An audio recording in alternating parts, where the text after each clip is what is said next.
For today's lesson, we're going to really make a start at your long research project. I reckon traditional research skills when it comes to science start off with practical work.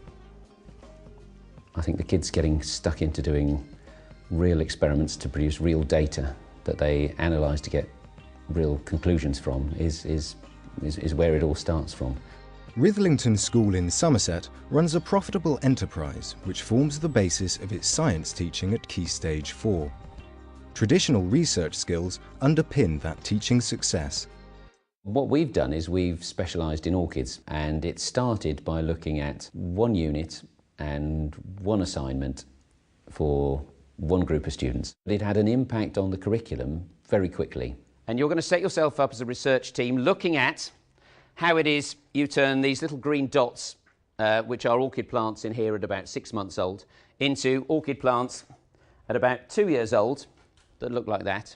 So for all of our students, they have to learn aseptic techniques, and they have to learn them pretty quick because they've got to plant all of their orchid seedlings into their different medias and do it successfully, otherwise everything gets contaminated and is of no use.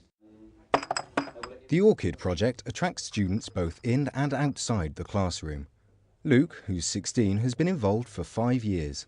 In Year 8 I started working in the lab, and that really got me into all of the sciencey side of things and the growing orchids from seed and using the aseptic techniques, which I really enjoyed. Other research sources are needed to support the practical work both in the lab and in the classroom. We do use the internet, and mostly it's useless. Please don't use Wikipedia. You need to have something that is verifiable that can be used as a proper reference at the end of your research if it's going to be published. Oh, look, Hanav, look at this. This is fantastic. We've got some image. I think it's a great thing to be working on is helping students to identify which are the good sites and which are the ones to ignore. Plant Propagations, Principles and Practice, 6th edition, okay? Anything that's in its 6th edition is likely to be a standard textbook for somewhere. We generally work from good books, that if you're looking at specialist areas like the propagation of orchids, there is some good stuff that's been written. They are likely to have some information which has been checked by other people.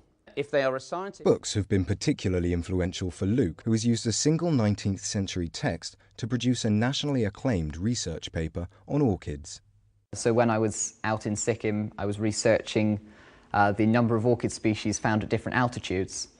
And the book was a complete record of every single orchid in 1898, which is something that you really don't have for any other area of the world.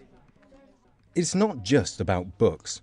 Real scientists can play an inspirational role in the classroom. We have a scientist who I said is going to judge your work at the end. She's Dr. Lauren Gardner. She's a botanist who works at Kew Gardens. As soon as you decide to really specialise in one area, you will find that there are scientists working in that area who would love to link with schools. So she's currently working on a new book on the palms of Papua New Guinea. That's what she does. Dr. Gardner has also inspired Luke.